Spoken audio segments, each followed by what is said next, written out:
Маған директіме сұрақ келген еді. Осы блокноттар жаза берген сіздің өміріңізді қалай өзгертеді, жалпы бұлардан қандай пайда аласыз деген. Осы сұраққа осы видеода жауап бергім келіп тұр.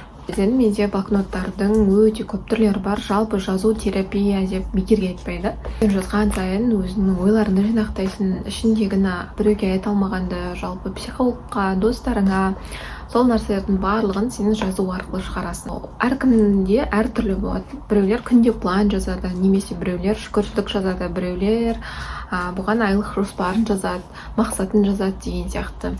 Жалпы мен өзімде блокноттардың бірнеше түрлері бар. Соның ішінде ең жиі мысалға мен күнде ішіне план, контенттерімді, проекттерімнің соларды жазып жүремін. Күнде не салатымды, жалпы ойымды жинақтап қоямын. Себебі оларды мен қағазға түсірмесем, менде нақтыланбайды. Жалпы ми жазғаннан кейін, нақты болғаннан кейін барып іске асыраттар қарай жұмыс істей береді.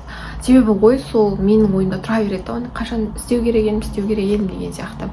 Сондай болмас үшін мен оны блокноттарыма жазып қоямын. Қазіргі істеп жүрген нәрселеріңді құнсыздандырмас үшін шүкіршілікті, жалпы өзіңе алғыс деген нәрселер жазады. Жазу бұл саған состояние береді. Сен сол арқылы көп нәрсені түсінесің.